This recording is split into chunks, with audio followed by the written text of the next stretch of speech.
Olá, seja bem-vindo ao nosso podcast E Agora, Mãe?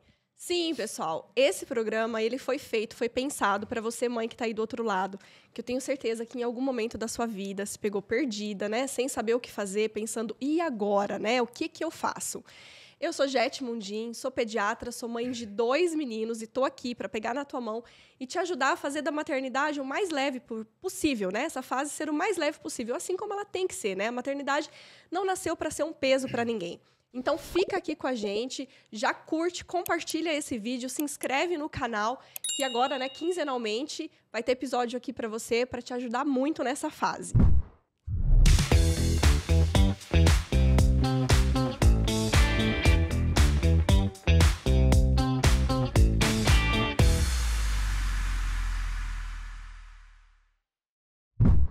E hoje, um tema de saúde pública, um tema importantíssimo para ser discutido aqui, que é obesidade infantil. Eu trouxe aqui vários números estatísticos que eu vou passar para vocês, e eu tenho certeza que, assim como eu, vocês vão se assustar quando vocês verem como que está a situação da obesidade infantil no mundo e no Brasil. E eu trouxe esse tema porque no consultório, né, no próprio consultório, gente, vocês não têm noção de quantas crianças em situação de sobrepeso e obesidade a gente tem hoje e quais os efeitos que isso pode, quais as consequências, né, que isso pode trazer para a vida dessa criança e depois lá na vida adulta. Então, a gente vai discutir muito sobre isso aqui hoje. E para isso, quem que eu trouxe hoje? Gente, eu sempre disse para vocês que eu só vou trazer gente aqui gabaritada, né? Então, hoje nós temos currículos de peso nessa mesa. Doutora Antônia Barbosa de Castro. Doutora Antônia Barbosa é pediatra e endocrinologista pediátrica formada pela USP e, vulgo, uma das minhas melhores amigas. Ai, obrigada, amiga, por você estar aqui. Tem que ser muito amiga para estar aqui mesmo. Vencendo a vergonha. Eu sou bem tímida, tá, gente? Para, amiga. Você adora Shakira, adora cantar Shakira. Mas isso a gente pode deixar para um outro episódio. Por favor. Além de ser endocrinologista pediátrica, né, Antônia também é mãe de 2 fofuras, da Bebel e do Henrique, que além de serem meus sobrinhos, né, postiços, são meus pacientes também. Então, tem até a sua experiência para contar, né, amiga? Como Sim, foi com tudo com as crianças, né? Uhum. A Bebel completou 3 aninhos, né? Acabou de fazer 3 anos. 3 aninhos. E o Henrique está com 8 meses. 8 meses, já começou a introdução alimentar, né? Isso Uhum. mesmo. E trouxe também hoje Gabriel Borges, aí, famoso das redes sociais. Gabriel, que é nutricionista, tem pós-graduação em nutrição funcional e gastronomia também, né, Gabriel? Nutrição funcional, esportiva e gastronomia. Isso mesmo. E tem uma coisa muito importante do Gabriel, da vida do Gabriel, porque que eu também quis muito que ele viesse hoje nesse episódio, que o Gabriel, quando foi criança, foi um obeso infantil, né, Gabi? Infelizmente, né? Ou felizmente, né? Não sei. Talvez isso que te abriu aí para nutrição também, justamente, né? Então, ele vai contar, participou de programas, né, para obesidade infantil, né, para tratar isso, e você vai contar para a gente a sua experiência. Eu acho que isso é importantíssimo também. Uma das coisas também do porquê que eu quis trazer você hoje aqui com a gente. Ok, combinado. E obrigada por ter aceitado o convite. Eu que agradeço. E o nutricionista, gente, ele vem no programa, é que eu tirei daqui da mesa. Ele trouxe chocolate para mim. Não, amiga, você acredita? Ele trouxe chocolate. Eu falei, Gabriel, tô tentando emagrecer, a pessoa trouxe chocolate. Tipo um enfeite, assim, você ganhou e deixa lá. Tipo, não come, né? Mas agora você é obrigada a comer, tá vendo, né? Obrigada pelo como próprio nutricionista. Satisfeita, não tem como. Obrigado pelo próprio nutricionista, amigo. Vou ter que comer, não tem jeito. Mas vamos lá, pessoal. Vamos começar, então? Eu quero trazer para todo mundo, e até para vocês também, não sei se vocês sabem, dos dados mesmo de obesidade infantil, que foi uma das coisas que eu fiquei bem assustada, né? Eu sei que tem uma alta prevalência, porque no consultório tem essa demanda, mas quando eu me deparei com os dados, a gente se assusta um pouquinho. Então, esses dados, eles são de 2019, que foi o último estudo que teve, encomendado pelo Ministério da Saúde, e foram tirados do Atlas da Obesidade Infantil, né? Sempre quando tem estudo, eles lançam esse atlas, está disponível na internet para quem quiser colocar lá, é só colocar Atlas da Obesidade Infantil, que já aparece ele para baixar. E esses dados são referentes às crianças que são atendidas no SUS, na atenção primária. Ou seja, né, não contempla toda a verdade. Então, esses números aqui, eu imagino que, na real, eles devem ser até maiores. Na verdade, uma coisa importante é que os dados mais expressivos que a gente tem, de maior quantidade de crianças avaliadas, são esses que foram em 2019. Isso é pré-pandemia. Então, na verdade, esses dados são otimistas. A realidade é que as coisas estão muito piores, né? Com a pandemia, a gente vê que aumentou demais a incidência da obesidade infantil. Então, na verdade, a gente fala que esses dados eles são otimistas. Na verdade, a situação é bem pior do que o que mostra. Isso que já está ruim, né? Ou seja, o próximo estudo que sair vai ter um aumento, né? Um incremento muito, muito grande nesses números, né? Assim, gente, então... das crianças avaliadas entre 5 e 9 anos, nós temos uma prevalência de 29,3% de excesso de peso. Ou seja, praticamente 3 a cada 10 crianças no Brasil estão acima do peso, entre os 5 e 9 anos de idade. E dessas crianças, né, desse número total, 13% já estão em obesidade, já são crianças obesas. E quando a gente olha... o que nos assusta também, porque eu estou falando de dados de crianças de 5 a 9 anos. Mas as crianças de 2 a 4 anos, você pensa, poxa, criança pequena, né? Os dados também são altos. A gente tem 14,3% de excesso de peso nessas crianças e dessas já quase 7% são obesas. Então, assim, numa população tão pequena, de uma faixa etária tão pequena, uma porcentagem tão alta de obesidade. E o que tem assustado... é que existe a Federação Mundial da Obesidade, eles fazem um estudo prospectivo como que fala? Uma previsão. Uma previsão, exatamente. Essa federação, ela, em cima de estudos, ela faz uma previsão da obesidade para, 2035, mais ou menos. E o que tem assustado e preocupado a comunidade mundial é que, por exemplo, no Brasil, estima-se que esse aumento de obesidade seja... para as crianças, de 4,4% ao ano, é um aumento. E na faixa etária de adulto, é de 2,5%. Ou seja, vai haver um crescimento maior de obesos entre as crianças do que entre os adultos. E a obesidade, até pouco tempo atrás, era uma doença de adulto. A gente não via isso na comunidade infantil, né? Então, assim, é um assunto um caso de saúde pública. Isso reflete até nos cofres públicos, né? Porque tem todo um gasto público com isso também. E pode ter reflexo na saúde da criança lá na frente, na vida adulta, como a gente vai falar. Aí eu queria começar perguntando, Antônia, o que você acha que se deve esse aumento, não de causas de obesidade, mas por que tem aumentado tanto esse número de obesos entre as crianças? Então, a obesidade ela é uma questão multifatorial, né? Então, ela é tanto a genética quanto o ambiente interagindo e fazendo com que a obesidade exista, né? Por que a obesidade está bombando tanto entre as crianças? O estilo de vida das crianças mudou muito. Então, assim, antigamente, e quando eu digo antigamente, não é muito tempo atrás. Quando eu era criança, né? Há 20 anos atrás... a gente brincava na rua, a gente tinha muito mais liberdade, segurança para fazer isso. Então, assim, o que mudou radicalmente na situação das crianças? É o gasto calórico diário dessas crianças. Então, isso parece besteira, o brincar, ou a criança que é arteira, a criança que apronta. Então, às vezes os pais falam, nossa... eu não aguento, não tenho fôlego para acompanhar essa criança. Eu dou graças a Deus. Eu falo, que bom que é uma criança ativa, que bom que é uma criança que não para. Porque, para você ter uma noção, a criança, até os 2 anos de idade, ela está só engordando, né? Porque ela ainda não anda direito, ela ainda não é muito ativa. As células de gordura não estão se proliferando, elas estão só aumentando de tamanho, elas estão fazendo reserva de energia. Para quê? Para, a partir dos 2 anos de idade, a criança gastar essa energia. Então, o corpo já vai se preparando, já vai estocando gordura para ela conseguir gastar bastante essa energia a partir dos 2 anos. Só que as crianças, a partir dos 2 anos, não estão mais gastando essa energia, né? Então, as crianças que antes corriam, brincavam, ficavam o dia inteiro na rua, desde os 2 anos de idade, então são crianças mais velhas, crianças bem novas, agora ficam na tela, ficam sedentárias, ficam dentro de casa, enfim, são crianças que não são mais tão ativas. O normal para uma criança, e isso é um dado que quando eu passo isso para os pais, eles falam, nossa, mas eu não fazia ideia, achei que era muito menos. O normal para uma criança é gastar mais ou menos 2.200 calorias por semana.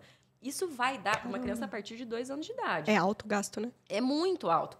Para você conseguir gastar isso por semana, sabe quanto que a criança tem que ficar ativa por dia? 2 horas. Então, são 2 horas que ela tem que estar ativa mesmo.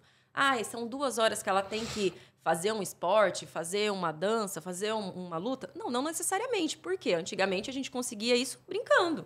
Conseguia isso sendo criança. Só que hoje em dia os hábitos da criança não são mais assim.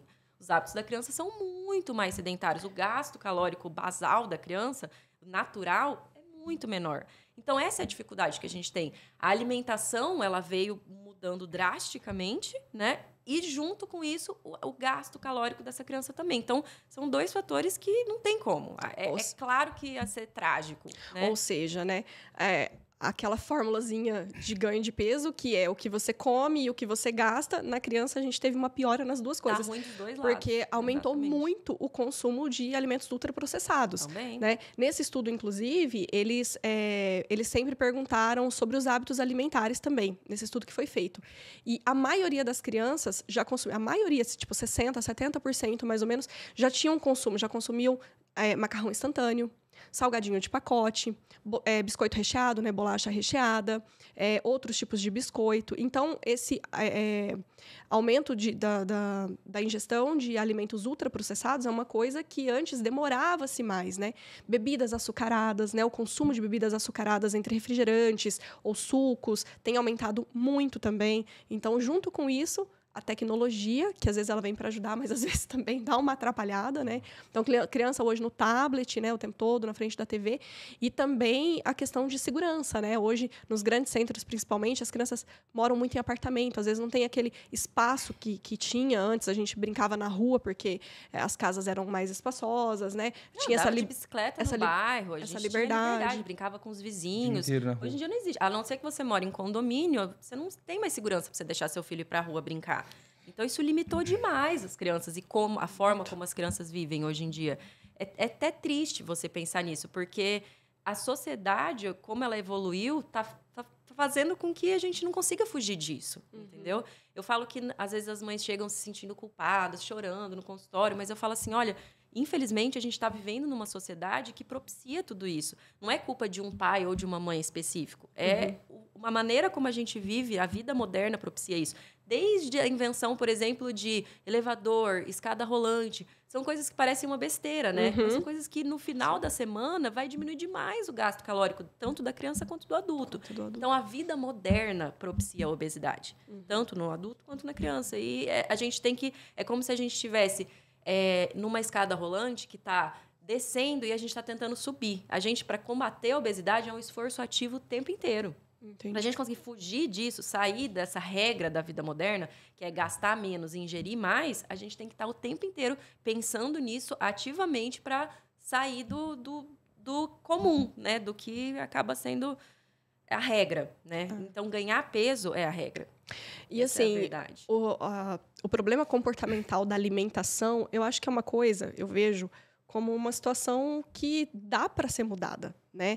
Às vezes, a questão da atividade ao ar livre seja mais difícil, o lazer livre talvez seja uma coisa um pouco mais difícil para a realidade dessa família que mora num apartamento, que os pais trabalham o dia todo, que a criança fica fechada no apartamento o dia todo.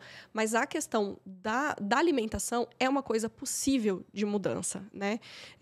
E o que você observa, Gabriel? Assim, os pacientes que te procuravam, que te procuram, como que está esse hábito alimentar da criança hoje? Na época que a gente atendia essa faixa etária de crianças, o que a gente mais identificavam era com quem que essa criança fica. Porque daí, por mais que eu vou atender a criança, vou prescrever a dieta, mas ela que vai fazer, ela que compra, como que é? Traz quem cuida. Mas ela não traz. Porque às vezes fazia certo em casa, fica com a avó o dia inteiro, fica com a tia. Quem que tá dando comida para essa criança? Às vezes a fruta volta. É claro que uma criança que foi ofertado, sei lá, uma bolacha recheada, entre uma bolacha recheada e uma maçã, eu também escolheria uma bolacha recheada. Então, o problema não é a criança, e sim que estão dando para ela e quem está dando.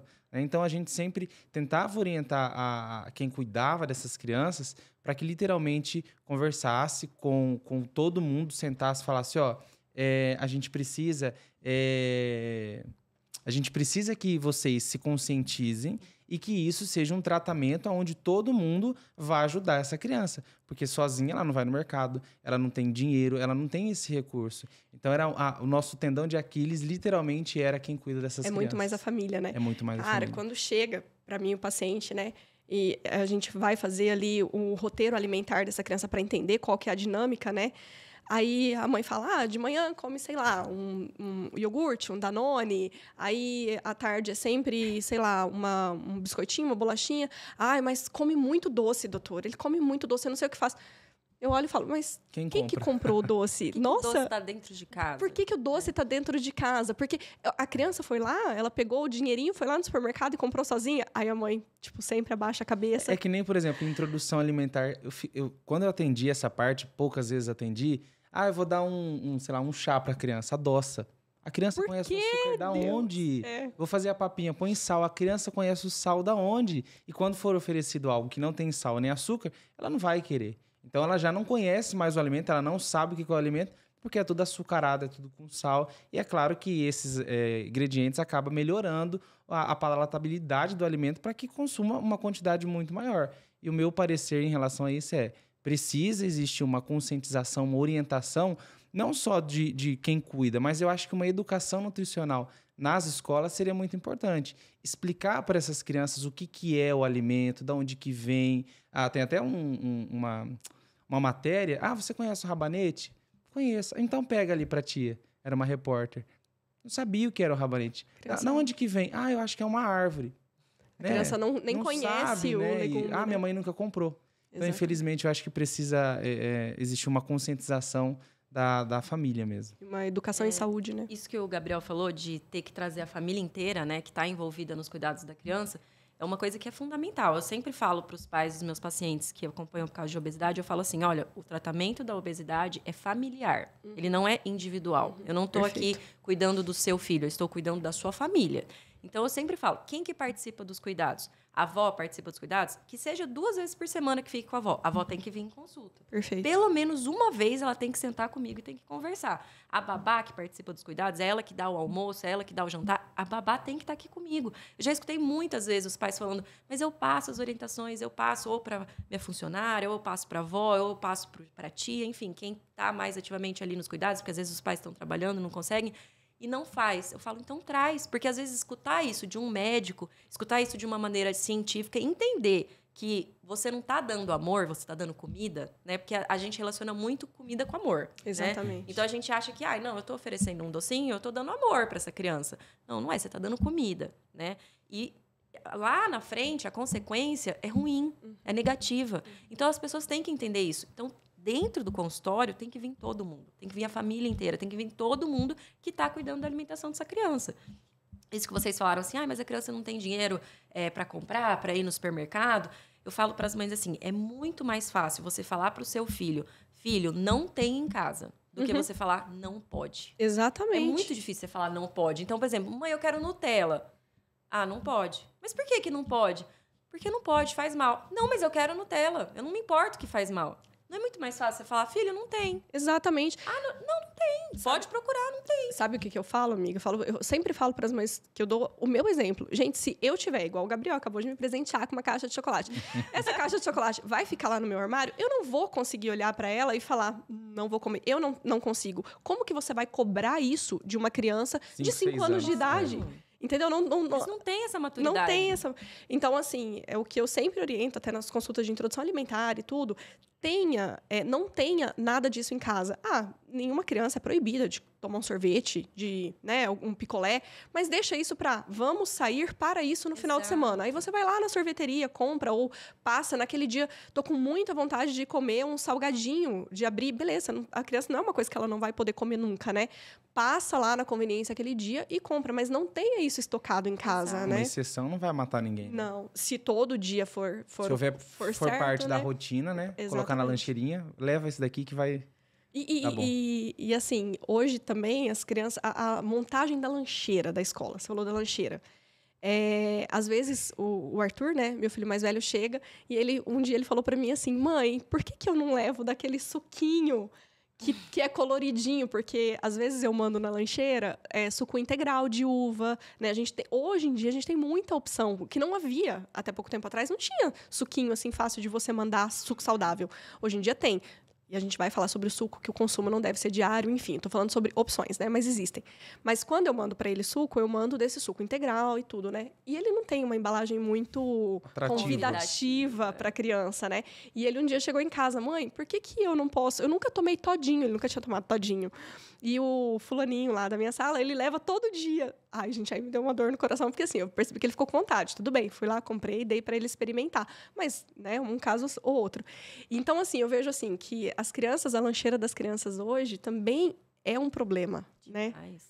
De levar o alimento ultraprocessado, o biscoito, a bolacha recheada, aquele cookiezinho que você compra pronto. Fini, eu quero morrer com Fini, gente. Meus pacientes são viciados em Fini. Uhum, tem vários pacientes. Na primeira consulta eu já falo, doutora, mas você não vai tirar o Fini, né? Ai, meu Deus, o Fini. Eles levam o Fini de lanche da escola, gente. Olha isso. Bolinho Ana Maria. Bolinho Ana Maria. Eu acho que a gente poderia até elencar assim, os 5 piores alimentos, assim. Acho que macarrão instantâneo. Todinho. Assim, esses ultraprocessados que são nunca adoçados... estragam, né? Exato. Acho podre, que se estragar, é bom. Agora, se estraga... Esse que fica lá e não estraga, aí já tira da descarta. lista. Mas vamos fazer uma lista aí dos 5 pra galera.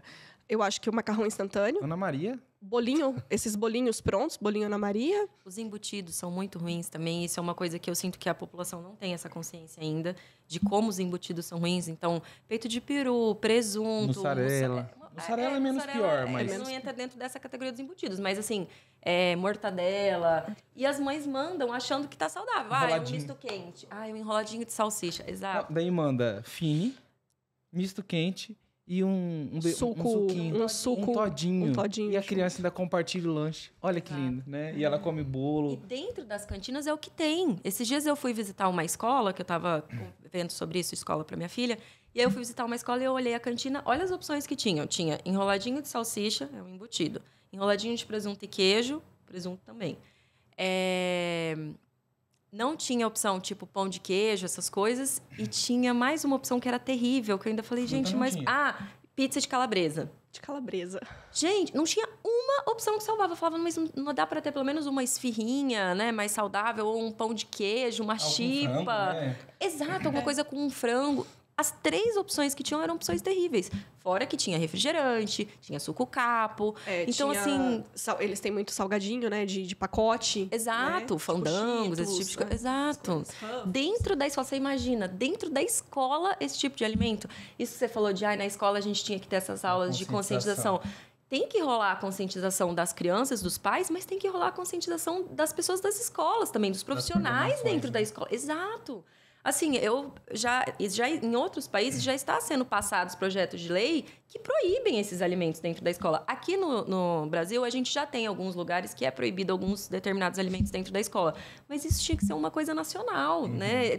Dentro da escola, a base da criança está ali. Você já vai introduzir para a criança alimentos ultraprocessados, açucarados. E é muito ruim, assim, porque às vezes você tem um filho que você educa ele em casa para ele comer bem. Mas ele vai chegar na escola, ele vai ver o coleguinha comendo outra coisa, ele vai ficar com vontade. Então, fica uma situação difícil, né? Eu recebo muitas mães falando isso. Doutor, eu não mandava nada, nunca dei nada, só que ele foi na escola e ele aprendeu a comer com o coleguinha, né? Ou porque tinha no lanche da escola. Então, isso é complicado até... É muito difícil. Para aquela pessoa, para aquela família que educa bem a alimentação do filho, também é difícil, né? Mas eu acho que é em virtude de multifatorial, como a doutora falou. É por praticidade. Compra esses negócios aí que não estraga. Eu vou comprar fruta, eu vou picar, não vai estragar. E aí acaba que, por praticidade, né, pela rotina que a população tem, acaba comprando e ficando refém do que a indústria alimentícia acaba oferecendo aí, né? Mas, Gabriel, você sabe que isso tem que ser uma decisão familiar mesmo. Porque, por exemplo, na minha casa, antes de eu ter o Arthur, a gente não tinha refeições em casa.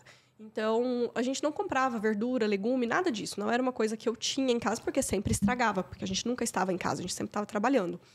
E quando o Arthur foi começar a introdução alimentar, eu até falei pro meu marido, né? Falei, Douglas, agora a gente vai mudar a rotina em casa.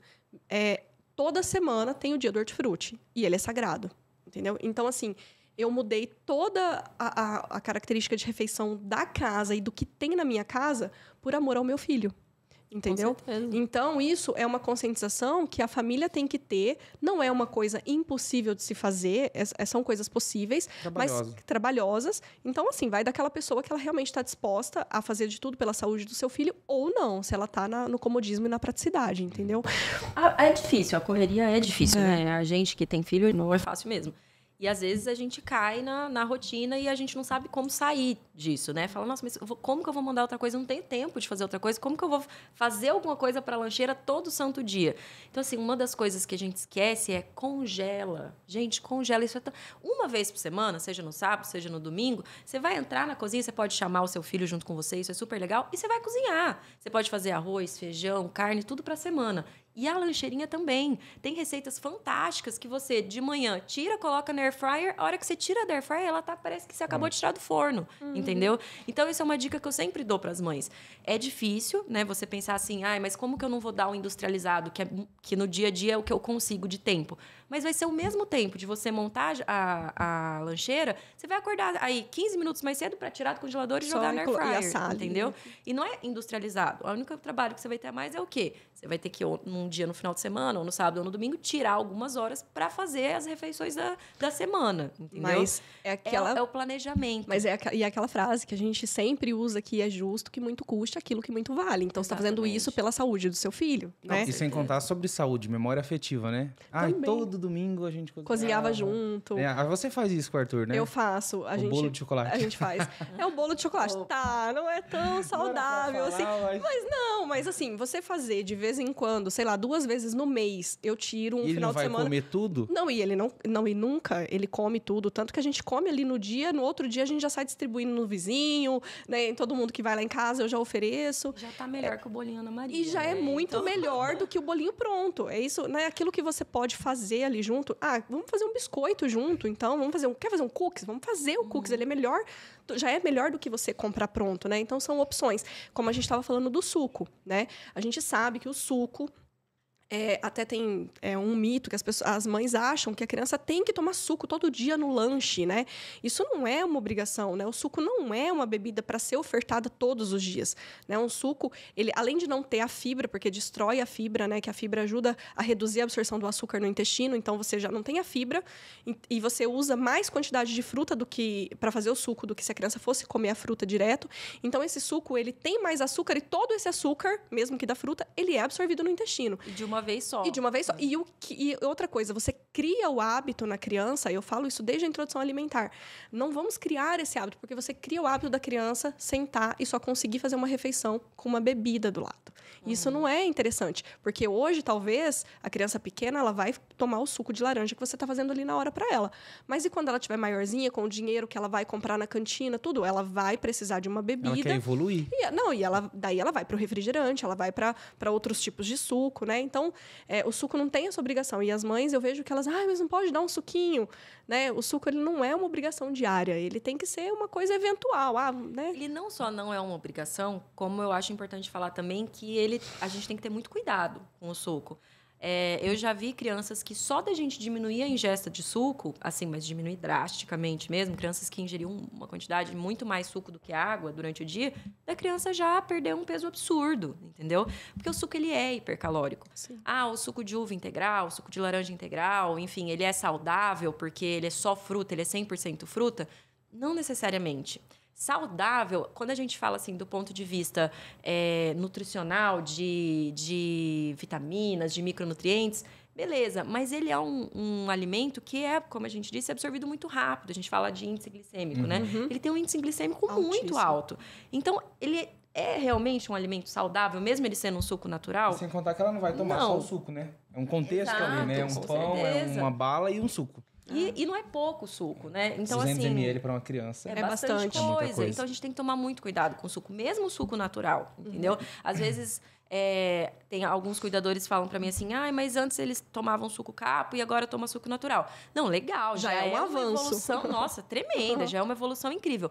Mas o nosso objetivo, no final das contas, tem que ser, o suco tem que ser exceção, entendeu? Exatamente. Do mesmo jeito que uma guloseima, de vez em quando, né? Fui numa festa, tomei um copinho ali. O suco tem que entrar nisso, não na regra. E aí na lancheira? O suco na lancheira? Não precisa. Não precisa, manda água, né? Por que tem que tomar suco, Não só não precisa, como eu ouso dizer que não deveria. Não deveria. Entendeu? Assim, na escola da minha filha mesmo, a gente tem a opção de ou dar suco, você não envia o lanche, né? Aham. A escola que fornece o lanche. E tem a opção, se você opta pelo suco ou pela água. Desde que ela entrou na escolinha, que ela tinha 1 ano e pouquinho, eu opto água. pela água. E assim, já me perguntaram assim, ai, mas coitadinha. Não, e já falaram assim, coitadinha, mas ela não pede. Aí eu fiquei pensando, nossa, eu vou perguntar pra professora, né? Porque tadinha, às vezes ela quer tomar o suco e eu tô cortando de... Negligenciando isso. E a professora falou, não, ela nunca pediu pra eu tomar o suco. Pelo contrário, às vezes estão chegando com suco, aí ela fala, cadê minha água, pro? Então, assim, é um hábito, é a força do hábito. Exatamente. Ela criou o hábito de ser água, ela não pede Nem suco, se não se importa de ter o suco ou não ter o suco, porque ela tá bem com a água dela, entendeu? Não, e a gente falando das lancheiras e tudo, assim, mas das escolas particulares, né, desse ambiente. Mas a gente tem também um problema de saúde nacional, que é a merenda pública hoje, da escola pública, né?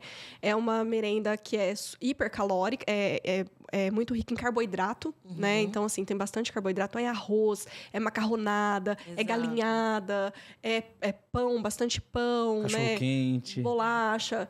E, assim, eu acho que o intuito do governo em si é oferecer uma refeição hipercalórica, porque muitas crianças Não tem em casa. não têm. Às vezes, aquela vai ser a refeição do dia A principal, né? dessa criança. Só que, ao mesmo tempo, isso pode ser ruim. Abrange quem não tem essa Quem necessidade, também não tem essa né? necessidade acaba comendo. E aí faz 2, 3 almoços, entendeu? Porque às vezes repete ali na Exato, escola. a gente vê os dois lá. Criança que fica integral, Difícil. por exemplo, na escola. O lanche da manhã é comida. Arroz, feijão, macarrão. Aí vem o almoço, é comida de novo. Arroz, feijão, macarrão. Aí o lanche da tarde, De comida. novo. Arroz, feijão, macarrão. Então eu falo, gente, mas peraí, ele tá almoçando 3 E a vezes? fruta, cadê? Então, não, é o lanche da manhã, é o lanche da tarde. É muito difícil ter fruta, oferecer fruta. Tem escolas que oferecem dentro das escolas públicas, mas também é muito difícil ter variedade de fruta. Normalmente é aquela fruta Banana, assim. laranja. Exato. Maçã. A Que é fruta mais fácil, barata também. Mas o que eu acho que, se a gente puxar um gancho lá em conscientização nutricional, conscientizar, claro que é futurista isso, fazer uma conscientização do que é montar uma lancheira. Se a gente parar para pensar, uma criança em fase de crescimento, eu preciso do que para crescer? Carboidrato, proteína e lipídio. O que tem? Carboidrato é isso, proteína é isso. A gente vê num recordatório alimentar de uma criança um alto consumo de carbo, né? E um baixo consumo de proteína. Tá, ele vai crescer como? Pela fé, né? Porque não tem proteína para que ele consiga desempenhar esse papel. Então, o corpo faz 1000 reações para que ele tente sintetizar um aminoácido ali do que ele tem. Então, acho que uma conscientização em relação ao equilíbrio nutricional. Por que eu preciso comer fruta? Porque é bom. Não, por que é bom? A proteína, por que é bom? Onde que tem? Ô, Gabriel, então dá um exemplo, assim, o que seria uma lancheirinha saudável? Dá um exemplo de qual alimento você mandaria para o seu filho, por Se a gente exemplo. parar e pensar assim, uma dieta de uma criança, café da manhã, lanche da manhã, almoço, lanche da tarde. As principais é café da manhã, almoço e janta. Né? Então, a maior parte do volume da dieta vai ser essas refeições. Nos lanches intermediários, nem sempre eu preciso mandar uma quantidade alta. Então, sei lá, uma proteína com carboidrato, sei lá, uma fruta com ovo cozido, que é o exemplo que eu usei com você. Sempre que eu passava isso para uma criança, a pessoa que estava acompanhando falava assim, ovo todo dia? E um dia eu perguntei para acho que era avó, mãe, não me lembro. Falei assim, se tivesse escrito aí, bolacha recheada, a senhora perguntaria? Não. Mas por que com ovo a senhora se espanta? Não, porque não é normal. Justamente, é porque não é normal, não significa que não é o certo. Agora, a gente vive refém aí de uma indústria que fala, compra isso daí e manda pro filho, porque a embalagem é verde, laranjada, tem um bonequinho, você ganha um adesivo, cola na pele. Tem o personagem, né? Tem um que a criança personagem. gosta. E aí, quando vem com alimento de verdade, que se não comer hoje e amanhã já estragou, eu acho que não vai dar certo. O colesterol não vai aumentar? Com ovo, não. Mas com se você biscoito comer recheado. biscoito todo dia, o suco todo dia, não é só o colesterol que vai aumentar, né? Pergunta do colesterol sempre relacionada ao ovo, mas perguntar do colesterol relacionado à bolacha recheada, carboidrato, ninguém tá ninguém perguntando, pergunta, Os triglicerídeos, ninguém lembra dele, né? Exatamente. Entendi. Então, um ovo é uma boa a base opção. sempre uma proteína e um carboidrato. Hoje a gente tem aí no mercado, que não é muito saudável, mas é menos pior, aquelas bebidas de whey, né?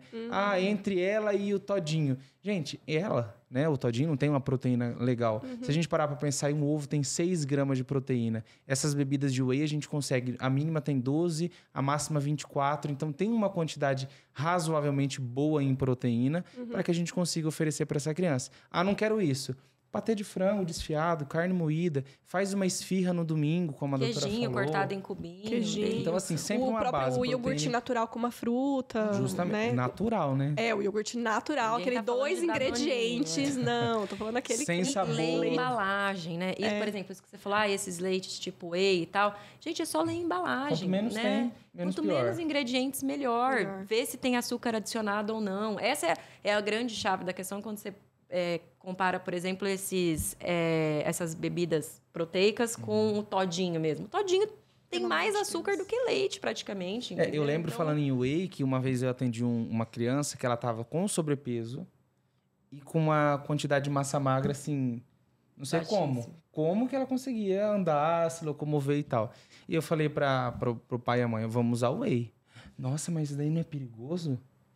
Tá. Ele toma leite todo dia, não toma? O que a indústria fez? Ela tirou a água. Então, ela concentrou a proteína. Ai, mas eu achei que era perigoso. Não, é certo. E aí, eu acho que em 6 meses, se eu não me engano, a gente conseguiu não recuperar, né? Porque eu não sei quanto que tinha antes, mas aumentar a massa magra sem atividade física. Porque era uma criança de apartamento, só ia para a escola, enfim. Sim. Então, na ausência de uma musculatura alta, o fornecimento de proteína no corpo já faz o processo que ele tem que fazer. Porque é uma criança em fase de desenvolvimento, né? Não é uma criança sedentária acamada, por exemplo. Não é difícil, né, para criança. E, assim, outra causa que a gente tem também de obesidade, de padrões que tem mudado, é a amamentação, né? A gente sabe, ela é referente ao aleitamento materno. A gente sabe que a amamentação ela é um fator protetivo de obesidade, né? Ela protege contra a obesidade. E, pasme, nesse mesmo estudo que eu citei aqui, apenas 48% dos bebês menores de 6 meses eram amamentados exclusivamente. Ou seja, menos da metade dos bebês estavam em amamentação exclusiva. Então, isso é uma coisa que é um padrão que tem mudado também, né? De amamentação. Hoje as mulheres amamentam na menos, prática, né? Sim. Cada vez menos. Porque dá trabalho, né? Vamos ser sinceros, dá muito trabalho. A gente, é como se fosse uma profissão ali. Qual que é a sua profissão? Médica e lactante. Entendeu? Lactante, porque que amamenta. Exato. E a gente foi guerreira. Bebel, você amamentou até qual idade? 2 anos, 1 ano e 9... Não, 1 ano e 11 meses. O Arthur eu amamentei até 2 anos e 7 meses. O Pedro tá com 1 ano e 8 meses. Agora eu ainda amamento também. O Henrique também segue ainda... amamentando. Então, a gente sabe que muitas mulheres vão voltar ao trabalho, né? Hoje, a licença maternidade só contempla 4 meses. Então, às vezes, elas têm que voltar. E aí, entra, muitas vezes, a fórmula. Ou também entra de uma maneira errada, né? Alimentação antes da hora, com excesso de carboidrato, enfim, né? Sem ser orientado. A questão da amamentação, às vezes, a gente pensa que é só pela questão assim, nutricional, né? O leite materno, será que ele engorda menos? Por isso que as crianças ficam menos obesas?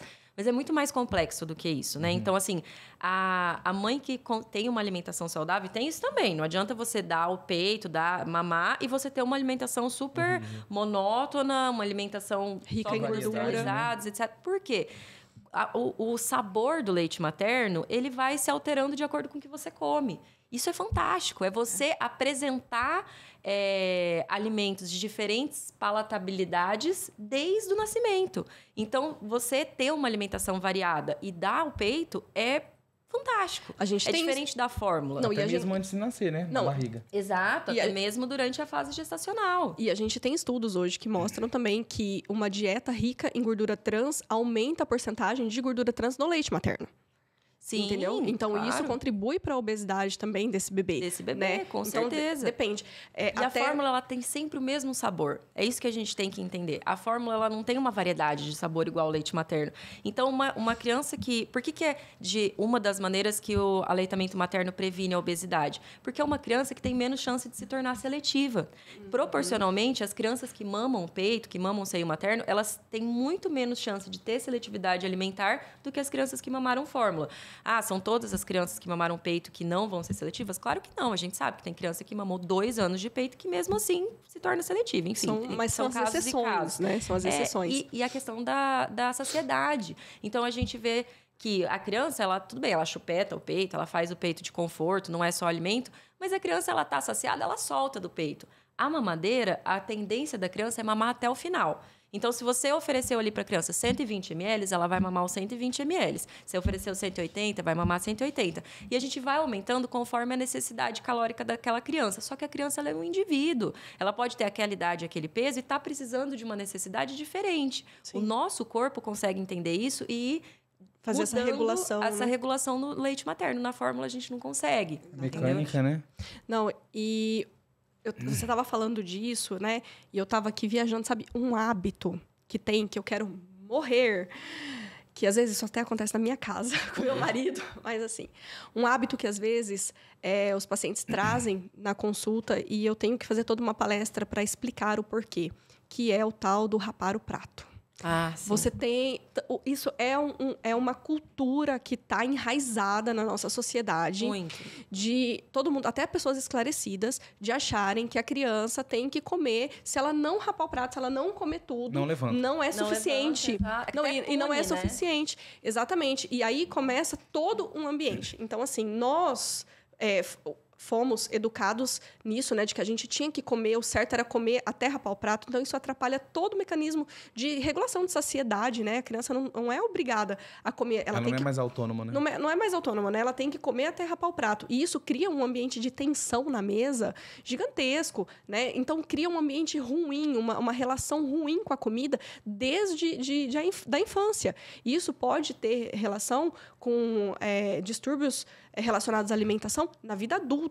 Depois e você vai perdendo o mecanismo de saciedade. Se você não respeita o mecanismo de saciedade da criança, ela passa a não entender mais que ela está saciada. Entendeu? E eu digo assim, normalmente a criança ela vai ter uma refeição do dia que é a principal refeição. Então, o que eu digo para os pais? Às vezes, não, doutora, nunca almoça, não come nada no almoço. Mas e na janta? Não, chega na janta, bate um pratão. Então, tá tudo certo. Essa criança, às vezes, ela vai oscilar conforme a demanda metabólica dela. A criança, uma criança que foi, vamos colocar assim, culturalmente criada certinho, educada certinho essa relação com a comida, ela não vai comer por gula, ela não vai comer por ansiedade, ela não vai comer porque ela tá feliz. A gente, o adulto, tudo a gente transfere para alimentação. Se a gente tá feliz, a gente come. Se a gente tá triste, a gente come. Se a gente tá ansioso, a gente come. A gente come porque a gente não vai deixar sobrar no prato. A criança não tem isso. Então, a gente tem que respeitar e deixar ela comer o tanto que ela quer. Com certeza. Isso é uma coisa, assim, cultural. Você falou, dentro da minha casa, com meu marido. Mesma coisa na minha casa. Em casa, no almoço, diversas vezes eu já escutei o meu marido falando: Isabel, se você não comer tudo, você não vai poder brincar depois. Você não vai poder... Ou então, eu quero morrer. Isabel, se você não comer tudo, você não vai poder comer o bolinho. Bolinho saudável, tá, gente? Na minha casa tem opção de bolinho saudável e tal, que ela ama, né? A gente fala que é o bolinho da Bebel. Então, pra ela, é tipo uma recompensa, né? Não, então eu vou raspar o prato. Isso é uma coisa que eu tive que sentar com ele, conversar e explicar. Porque eu ensinei ela a falar: mamãe, tô satisfeita. Ou tô de barriguinha cheia. Então, ela fala pra ele. Às vezes, ela tá comendo, ela deu 3 colheradas e ela fala: pai, tô de barriguinha cheia. E eu vejo que aquilo ele fica assim: mas você comeu muito. Eu olho pra ele: calma, tá tudo bem. Se ela tá falando que ela tá de barriguinha cheia, é porque ela tá de barriguinha cheia e tá tudo bem. Ela tá de barriguinha cheia com 3 colheradas. Ela vai regular o que ela precisa. Vou levar você lá em casa pra você sentar com o Douglas. Não, mas é uma coisa que você tem que sentar. É uma briga diária. É uma briga diária lá em casa. Conversar mesmo, sério, porque não, é difícil. Mas e assim, o Arthur come muita salada. Então, sempre antes da refeição, ele come um pratão de salada. E a salada... Gera uma saciedade, né? E a salada, ele come sem... Você não escuta a voz dele. Ele senta e come, assim. A hora que vem o arroz, feijão e a carne ali, aí você tem que ficar assim: vai, Arthur, mais uma... Meu marido, né? Vai, mais 2 colheres. Pai, mas só mais 2, então, tá bom? Tipo, olha a relação que vai criar com a comida. Isso não é legal, não é a quantidade. Né? Uma coisa que eu já ensinei pra Isabel é o seguinte: filha, você tem que pelo menos comer um pouquinho de cada coisa que tá no seu prato. Então, dá uma mordida na cenoura, dá uma mordida na beterraba. Ela adora legumes, essas coisas. Então, essa parte até não é difícil. Mas, por exemplo, às vezes ela não tá afim de arroz e feijão. Eu falo: filha, só um pouquinho de arroz e feijão. E tá tudo bem. Se você não quiser mais, se você já tiver com a barriguinha cheia, beleza. Mas pelo menos um pouquinho de cada coisa, ela experimentou, ela comeu, ela já tá nutrida, entendeu? Então, não é a quantidade de comida, gente. É a variedade, a qualidade do que tá dentro daquele prato. É isso que vai fazer diferença. Agora, se ela comeu 3 colheres cheias de arroz e feijão, ou se ela comeu uma... Não é isso que vai definir se ela está bem nutrida. Vai definir se junto do arroz e feijão tinha uma salada, tinha legumes, tinha uma proteína, tinha alguma gordura boa. E são coisas que às vezes a gente não se liga. pensa. E é natural que a criança tenha essa oscilação, né? De um dia comer muito bem e passar 3 dias comendo mais ou menos. Aí no outro dia, naquele almoço, foi lá e bateu um pratão e pediu mais. Ela oscila. Isso é conforme a demanda metabólica dessa criança, né? E às vezes os pais não entendem isso. Acham que tem que comer Tem dia muito que a criança brinca mais na escola. Tem dia que no final de semana tá brincando mais, então o gasto vai aumentando. E às vezes acontece também muito a recompensa. Come tudo, que se você comer tudo, eu te dou um chocolate depois. Isso é e aí o doce entra muito como recompensa, né, amiga? Assim, de não só recompensa por comer, né? Come que eu te dou um chocolate. Mas também entra muito com a recompensa de ausência dos pais também hoje, né? O pai, hoje, ele recompensa muito a criança com comida, né? Às vezes não tá ausente. Então eu vou comprar tal coisa, levo para comer a bala fine, que adora, não sei o quê. E às vezes, você foi bem na escola, então aí, se você tirar um 10, você vai ganhar um chocolate. Isso, exatamente. Nunca, vamos lá no McDonald's. Não ia falar. Te levo no McDonald's. Exato. Mas a relação com a comida, ela tem que ser neutra. Tem que ser de neutralidade. Não tem que ser nem uma relação punitiva, nem uma relação de recompensa. Então, não tem que ser nem se você não comer, você não vai levantar da mesa, ou nem se você comer, você vai ganhar alguma coisa. Ela tem que ser neutra. A criança tem que ter uma relação natural com a comida. Só que é difícil, a gente não teve essa relação.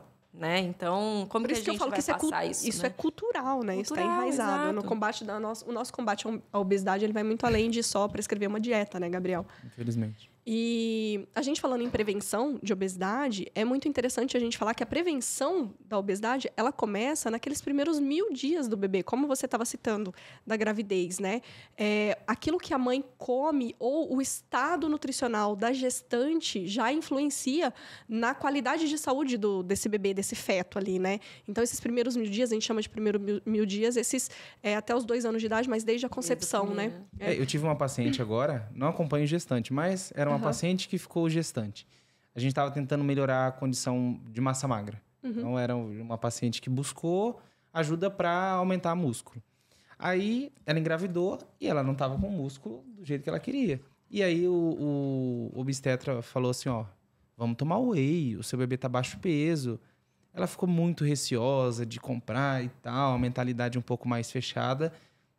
O bebê nasceu baixo peso. Por quê? Porque ela não seguiu uma orientação do comer, o que comer durante a fase gestacional para que essa criança conseguisse aumentar o peso. E aí ele nasceu baixo peso. Exato. E ele vai ter um risco aumentado de obesidade. Olha que interessante. As crianças que nascem pequenas para a idade gestacional, elas têm maior risco de desenvolver obesidade do que as crianças que nascem AIG, que a gente fala, né? Que é adequado para a idade gestacional.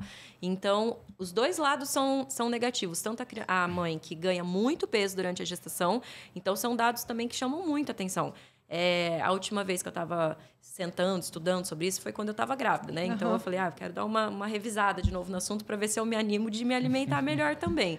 E a mãe que ganha muito peso durante a gestação, ganha mais do que o recomendado durante a gestação, ela tem 80% de chance de ter uma criança sobrepeso até os 7 anos de idade. 80%, é muita coisa. Caramba. Entendeu? Isso, o ambiente em casa é obesogênico. Exato. Aí piora tudo. É da lenha para fogueira. Isso faz muita diferença. Mas o contrário também é verdadeiro. A gente vive numa cultura, principalmente dentro dos adultos, de ser fitness, ser extremamente magro. Não é ser saudável, é ser bonito. Né? É ser magro, não é ser saudável. Então, isso também influencia nas gestantes. Então, a gente vê gestantes que não ganham o peso adequadamente, não se alimentam adequadamente, têm bebês pequenos para a idade gestacional e que se tornam crianças obesas. Então, olha que ciclo maluco da sociedade. Daí a introdução alimentar é ruim, a lancheirinha é ruim, então a cascata que com 11 todo, anos... Né? É uma bola de neve, né? A criança está com IMC altíssimo. E é muito interessante a gente falar sobre programação metabólica. Né? Isso é um assunto que tem se falado muito. O que é a programação metabólica?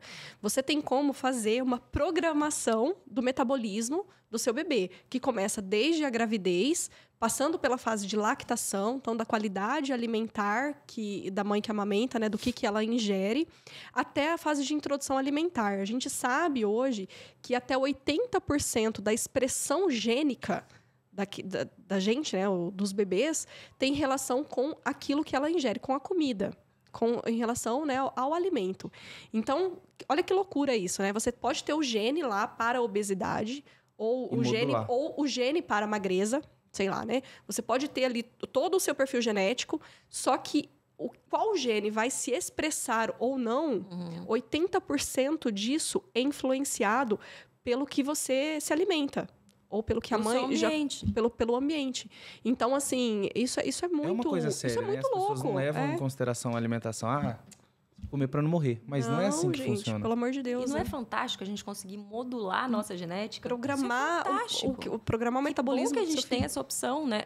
É fácil? Claro que não. Claro que não, né? E dependendo da carga genética que você carrega, é mais difícil ainda. Sim. Por isso que você vai ver, às vezes, crianças que têm a mesma alimentação, às vezes até irmãos mesmo, que têm a mesma alimentação, e um é extremamente magrinho e o outro já é obeso, entendeu? Por quê? Os genes que ele recebeu, né? É diferente. Então, vai ser mais difícil para ele. Infelizmente, é como se ele estivesse na escada rolante. Estivesse tentando subir numa escada rolante que está descendo. Quem recebe essa carga genética, às vezes, vai ter mais dificuldade para conseguir manter um peso adequado. Mas você consegue modular isso. Você consegue... E com o passar dos anos, com bons hábitos de vida, modulando esses genes, vai se tornando um pouquinho mais fácil. As coisas vão... O corpo vai entendendo essa programação genética, essa programação metabólica, e as coisas vão ficando mais fáceis. Mas isso não é dias, não é meses, isso são anos. Então, é um investimento. E outra causa também, assim, da gente encontrar muito uma estatística alta de obesidade infantil, é muito a falta de acompanhamento dessas crianças. Porque, assim, o que acontece? Os bebezinhos, os pais levam, né, mensalmente ao pediatra. Aí completou 2, 3 anos, a gente até pede para ser uma consulta anual ou até semestral, mas às vezes tem pai que some. Ele vai te aparecer só quando a criança está doente, ele não procura mais o pediatra. E o que acontece? A criança que visualmente parece ser uma criança mais cheinha, rechonchudinha, assim, mas que parece ser saudável, é uma criança que já é sobrepeso. Ou obesa. Ou até obesa. Ouso dizer obesa. Eu falo assim, criança que às vezes o pai chega e fala assim, doutora, mas tá muito magro, tá marcando os ossos, tá marcando aqui a costela. Eu falo, ótimo. Esse é o perfil fenótipo, né? É o perfil visual de uma criança saudável. Então, os pais acham que aquela criança que marca um pouquinho o osso aqui, ou que tá muito magro, E não é. Aquela criança que visualmente ela parece estar saudável, que ela é um pouquinho mais cheinha, assim, mas não de gordo, não é não, viu, gente? Isso não é de gordo. Aquela criança que parece um pouquinho mais redonda. Quando você joga na curva do IMC, essa criança está sobrepeso. Então, passa muito despercebido, entendeu? Não, tem pais que ficam muito surpresos, realmente, que às vezes vêm para consulta por outro motivo, puberdade, crescimento, e sai de lá com um diagnóstico, por exemplo, de obesidade. Não, espera aí, obeso? Como assim? Porque você olha para a criança e você fala, não, ele é uma criança saudável, não parece ser uma criança obesa. Fundamental, tem que ir no pediatra todo ano, gente. Não, e a coitada daquela criança que é um pouco mais magra, aquele estereótipo mais magro, é o magrelo. É o que sofre o bullying. É o que sofre o bullying, porque é magrelo. E que soca comida. E que se enfia comida, soca entendeu? Comida. Então, isso que é interessante. As pessoas não têm essa noção, né? No meu caso, lá, voltando, a gente nem comentou sobre a minha obesidade. Eu quero que você me conta. Eu era esse caso. Eu era essa criança. A avó falou assim, meu Deus, tá muito magro. Te enfiou biotônico com fava de sucupira? Com sucupira. Emulsão de Scott. Tomei muito isso, minha avó também. Se eu não me engano, em 2, 3 anos, eu engordei horrores. Eu tinha 11 anos, 12, eu tinha 100 quilos. Eita, Gabriel! Então aí, eu fiz a terapia da obesidade infantil. Em 1 ano, emagreci 46 quilos. Mas conta assim, volta pra gente. Então, você era uma criança... Um fenótipo magrelo. E na infância menor você era magro, tal. Normal. Enfiaram comida em você. E aí enfiaram coisas pra aumentar esse apetite. Então não era que você era uma criança que comia só besteira, seletiva. Não era. Não. E aí, claro que com o passar do tempo se tornou, né? Porque a fome aumenta, ninguém vai ficar procurando fruta. Eu lembro que na época a gente comia o que tinha. Então era a base de carboidrato, não tinha uma qualidade nutricional boa. Então, infelizmente, acabou que houve aí o ganho de peso em um curto período de tempo. Né? E aí não parou de fornecer essas substâncias para aumentar o apetite. E isso que eu fiquei hoje, né? Claro. Falo, cara, como que o familiar não percebe que a criança já aumentou um pouco do peso e continua dando? Ah, não, porque é bom. É bom baseado em quê? E me diz uma coisa, como que foi para você quando perceberam que você realmente estava obeso, que você precisava de ajuda? Você participou dessa terapia? Como que foi para você esse tratamento da obesidade? A busca da ajuda foi por minha parte, pelo bullying. Né? Então, 2009, 2008 era a época que o bullying estava meio que começando. E aí eu me senti incomodado. Eu falei, cara, isso não é normal. Né? Eu era uma pessoa magra, infelizmente acabei ganhando peso, preciso de ajuda. Mas aí para a família, não, você tá normal. Com 100 quilos. Com 100 quilos, né? Eu, 11, 12 anos com 100 quilos. A avó tá achando até mais bonita ainda. Não, tá lindo. E aí que a gente buscou ajuda aí. E a ajuda na época do acompanhamento era o acompanhante e a criança, né? Não era só a criança solta lá. Então tinha um acompanhamento da equipe multidisciplinar, tinha um nutrólogo, tinha psicólogo, tinha educador físico, tinha nutricionista. Eram encontros semanais, em grupo. E depois começou a ser espaçado. E aí depois acabou que espaçou demais e eu não voltei. Porque eu consegui emagrecer o que eu queria em um ano. E eu falei, não vou fazer mais. Mas e aí, como que foi para você esse processo de emagrecer? Assim, foi fácil para você na época? Porque você que decidiu, né? Você que acho que foi fácil pela minha força de vontade, né? Não foi imposto, tá? Você precisa emagrecer. Na época, não vou recordar se o exame estava bom ou não, mas foi difícil, porque além de fazer dieta, eu tinha que estudar, eu tinha que fazer... A única atividade que eu conseguia era a caminhada, então eu fazia caminhada de manhã e à tarde, então tinha que aumentar esse gasto energético. Acabou que consegui emagrecer, mas foi porque eu quis, né? Infelizmente, não foi imposto. Porque às vezes é difícil para as crianças que vão entrar num tratamento, às vezes para que, dependendo da idade, para ter essa maturidade de entender que é importante, né, seguir mais ou menos aquilo ali. A gente entrando um pouco até no tratamento, tem remédio, Antônia, que criança pode usar remédio para tratar? Até tem. A gente tem algumas medicações que a gente pode usar na faixa etária pediátrica, mas assim, sendo objetivo, de forma assim, bem resumida, a partir dos 12 anos de idade, a gente tem medicações que são realmente mais eficazes na perda de peso. Antes dos 12 anos, a gente fica muito assim, de mãos atadas no que usar. Entendeu? Porque as medicações que a gente consegue até usar antes dos 12 anos de idade são medicações que têm efeito colateral. Então, são medicações, por exemplo, desabsortivas de gordura, e essa criança vai acabar, né, tendo escapes fecais. Então, com gordura, não né? É legal, entendeu? É muito difícil. Por isso que eu falo, a melhor maneira de você lidar com isso é prevenir. Porque a obesidade infantil muito precoce, a gente fica dependendo realmente dos hábitos de vida.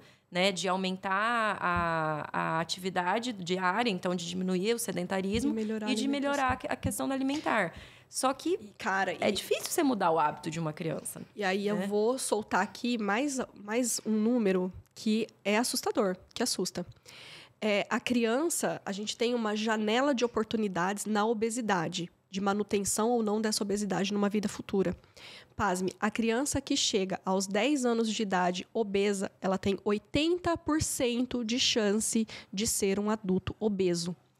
E assim, quanto mais cedo você conseguir curar essa obesidade, porque é uma doença, né? A gente tem que tratar como doença, então você curar essa obesidade, é menor a chance dessa criança ser obesa futura. Mas, cara, 10 anos de idade, se você chegar, você era uma pessoa que tinha um candidato a ser 80% de chance de ser obeso no futuro, de ser muito mais propenso a voltar a ganhar peso. Acho que até hoje, talvez você tenha que brigar com isso, não é, Gabriel? Não é uma coisa, nossa, eu vou comer o que eu quero e eu vou viver bem. Até hoje você luta. Hoje, se comer de errado um tempo, tem um reganho. E você ganha fácil, mais facilmente. Porque já foi obeso. Do que já foi o corpo sempre vai tentar voltar ao peso mais alto que ele teve. Sempre. Então, é um mecanismo de sobrevivência, né? Ele vai querer estocar energia. Então, se você... O grande lance é não deixa engordar mais, entendeu? Porque depois, mesmo que ele consiga curar essa obesidade, o fato dele ter sido obeso um determinado tempo, para o resto da vida, vai influenciar no reganho de peso dele, vai influenciar na tendência do corpo dele de querer voltar àquele peso original. Então, são muitos anos que essa criança vai ter que ficar com o peso adequado para a gente ir conseguindo reprogramar o metabolismo dessa criança. Então, melhor do que isso, né? De você ter que investir tudo isso, já investe numa alimentação mais saudável, né? Num estilo de vida mais ativo. E para a gente até deixar aqui o porquê, né? Por que a gente tem que combater a obesidade infantil? Quais são as consequências da obesidade infantil, Antônia? Então, antes a gente tinha uma ideia assim, a gente tem que combater a obesidade infantil para não deixar que essa criança se torne um adulto obeso. Como se fosse só isso, né? Tipo, então o nosso objetivo como pediatra, como endócrino pediatra, como nutricionista que atende criança, é tentar fazer com que essa criança não se torne um adulto obeso, como se as consequências ficassem só na vida adulta. Só que a obesidade infantil, ela tem se tornado tão precoce e tão grave, então a gente tem tido crianças com 3, 4, 5 anos de idade já com uma obesidade tão grave que a gente já vê as comorbidades da obesidade na infância. Então a gente já vê criança com pressão alta, a gente já vê criança com diabetes, a gente já vê criança com alteração do colesterol chegando a estocar a gordura no fígado, a fazer, que a gente chama de esteatose hepática. Que é aí o fígado já fica doente, já né? Fica, já é uma não, doente a ponto assim, eu já tive pacientes que já chegaram comigo com algum grau de fibrose no fígado. Né? Você imagina uma criança... Isso é uma coisa que não existia antigamente. Sim. Se a gente pegasse uma criança com um nível de esteatose hepático tão grave que já estava fazendo insuficiência hepática, você publicava esse caso. Porque, assim, era muito raro. Isso está se tornando muito frequente.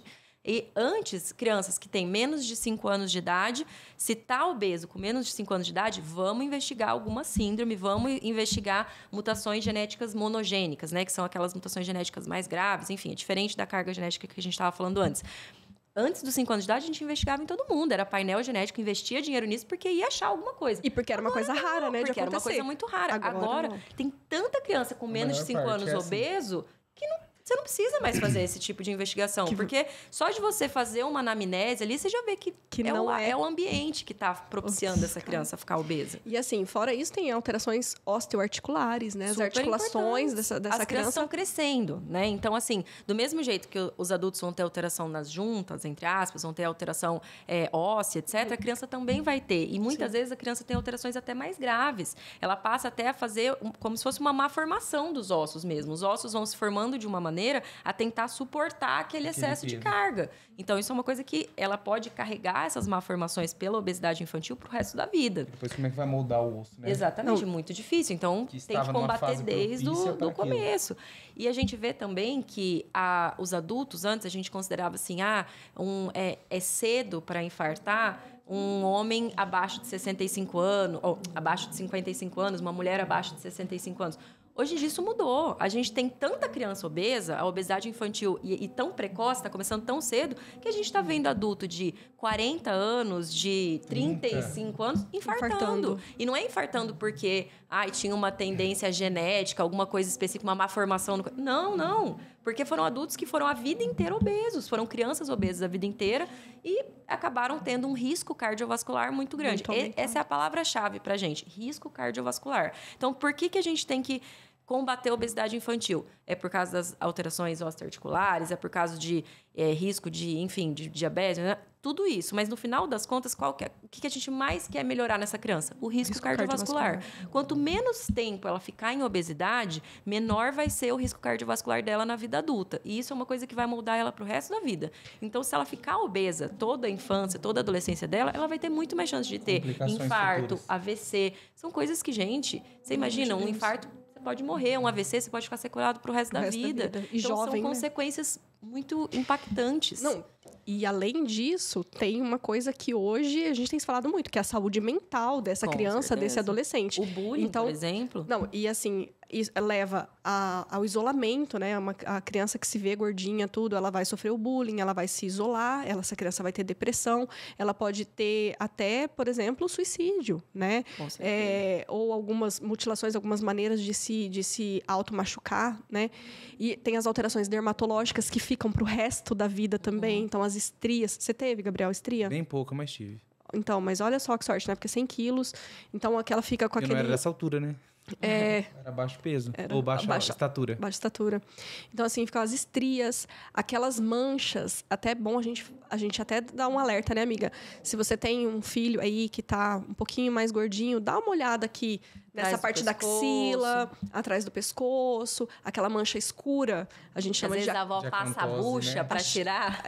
Fica bem aqui nessa parte, assim, né? Aqui da axila do braço ou aqui atrás do pescoço, que é aquela mancha escura que a gente chama de acantose, né? Acantose nigricans, que já é, por exemplo, um sinal de resistência insulínica. Isso é um pré-diabetes, pra galera entender, né? Exato. E muitas crianças, é super comum chegar no consultório já com essas manchas, com essa acantose, já é um indício de pré-diabetes. E o cuidador achar que é normal.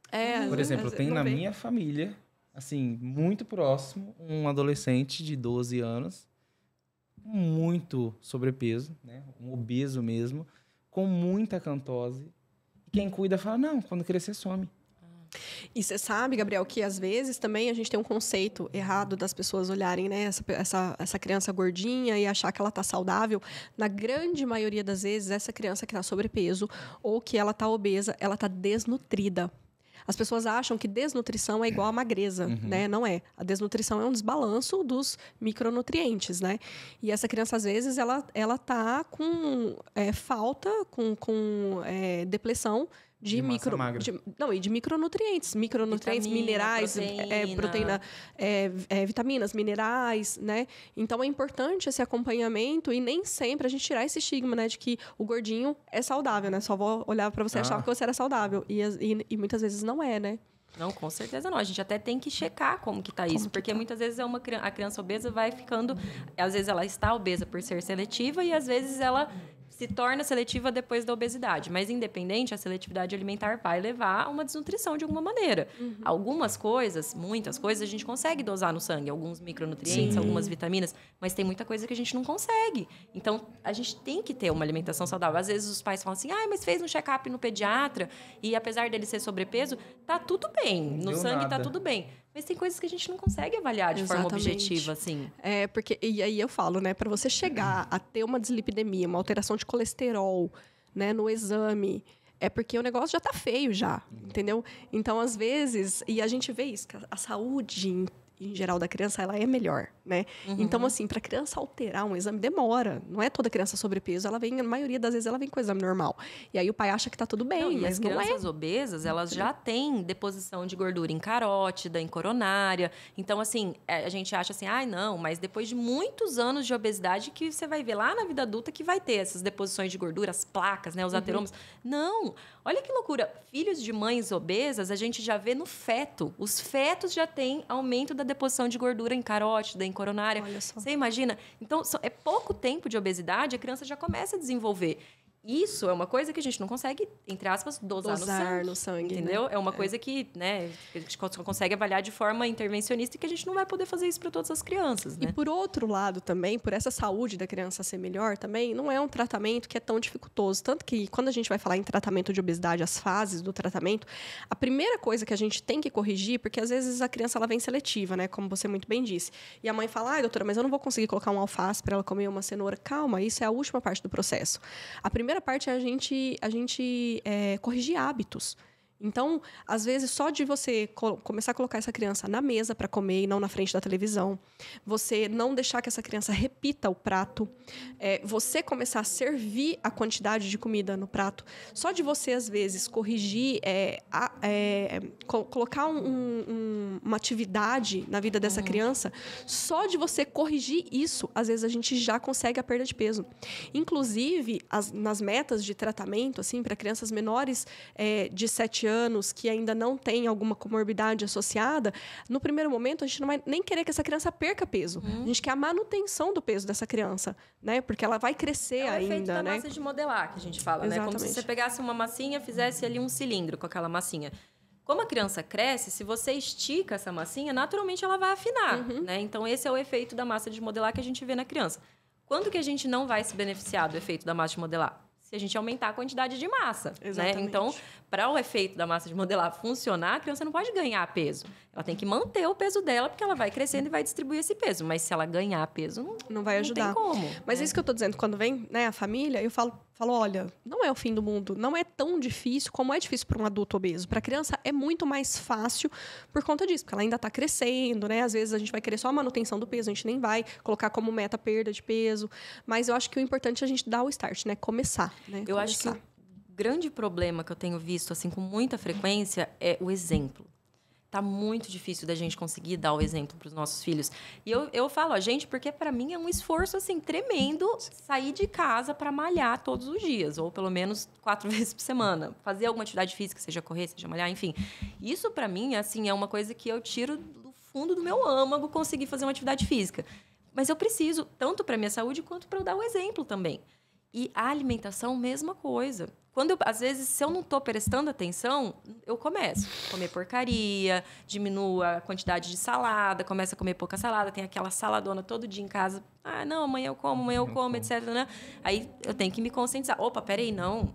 tenho que comer melhor. Eu tenho... Dá o exemplo. Esse exemplo né? a gente não está conseguindo dar. Porque a nossa vida, né? A vida moderna é muito difícil. A correria do dia a dia, a gente também quer comer só porcaria. Não, né? gente, Então... e é assim, que atire a primeira pedra, aquela mãe que nunca comeu nada escondido do filho, Nossa, com certeza. né? Eu sou rainha, porque eu gosto de um docinho.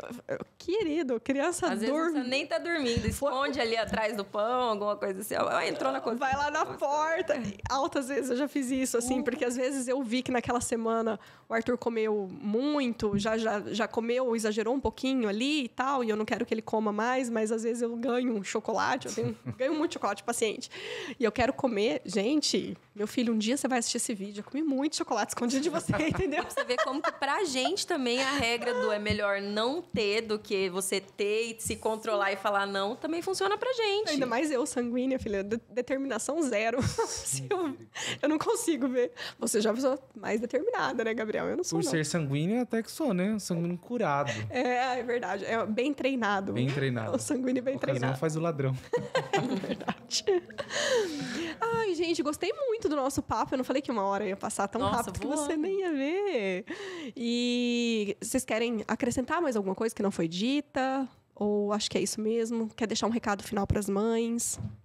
Olha, assim, eu acho que um recado que eu gostaria de deixar, principalmente para as mães que já têm crianças obesas, é não se sinta culpada, não carrega essa culpa em cima de você. Isso não vai ajudar. Você joga a culpa para o lado, joga a interrogação de por que ele ficou obeso, o que aconteceu. Essa interrogação você tira de frente de você e pensa na mudança ativa agora. O que eu posso fazer para mudar isso? Eu vejo as mães se apegando muito nisso, sabe? De, o que eu fiz, o que eu deixei de fazer. Não, joga isso para o lado e... Já foi. E já foi, exatamente.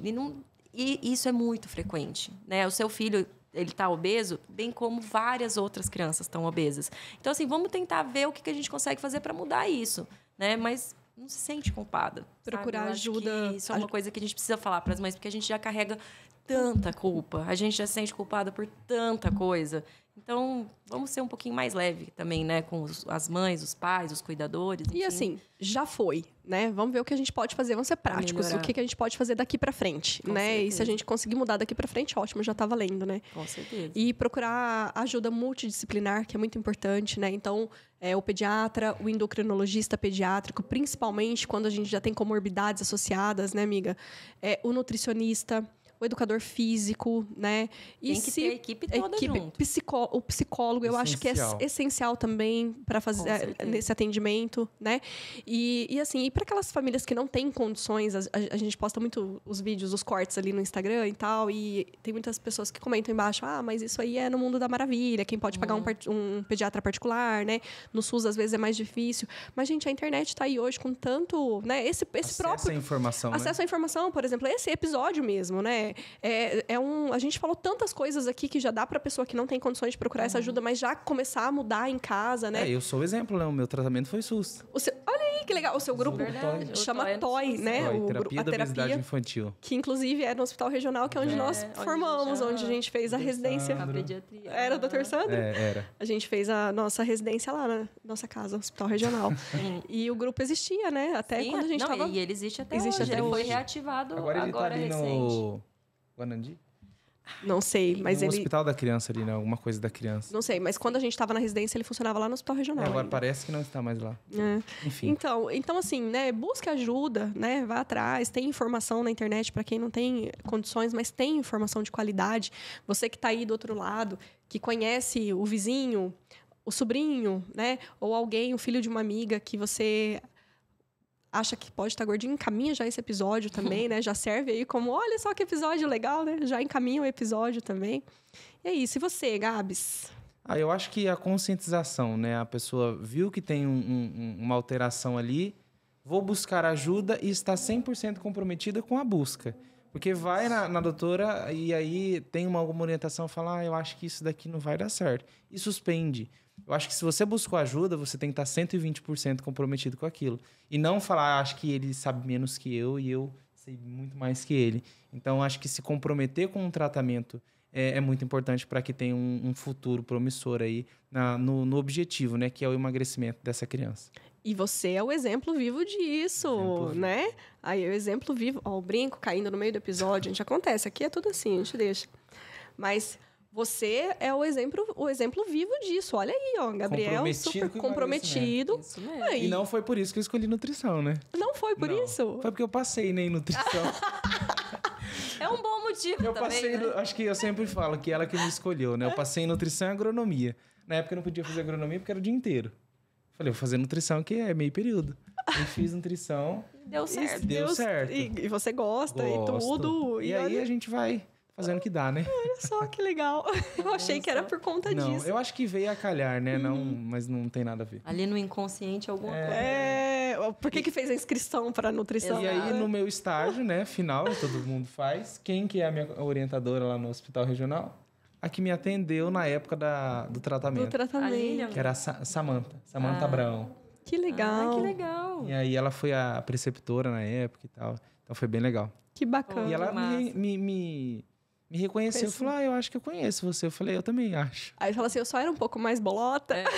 E eu deixei a dieta até hoje. Eu tenho a dieta 2008. Eu tenho ela guardada até hoje. Ai, que legal. É o prêmio É também. o prêmio do emagrecimento. Vendo só, que legal. É isso aí. Eu quero agradecer vocês pela disponibilidade. A Antônia tá com as 2 crianças doentes em casa. Eu que agradeço o convite, amiga. Fiquei super feliz de vir. Tô feliz que deu Nervosa. certo. Agora já não, mas... Agora eu já tô mais passou. relaxada. Obrigada também, Gabs. Eu que Obrigada pelo agradeço. presente. Agora eu vou ser Imagina. obrigada a comer esse chocolate. Ah, meu aí, Deus. mas Treina, né? De Começa a Gramado, treinar. chocolate. eu sou não, obrigada então a comer. divide, né, amiga? Do Uruguai. Ai, do Uruguai ainda, olha isso. Então tá. Gente, então nós vamos ficando por aqui. Mais um episódio aí, cheio de informação bacana pra vocês. Mais uma vez, quem não tá inscrito, se inscreve no canal, curte o vídeo, comenta aqui o que vocês acharam, compartilha com todo mundo e fica ligado aqui que a cada 15, agora quinzenalmente, né? Cada 15 dias, episódio novinho, fresquinho pra vocês. Um beijo e até a próxima.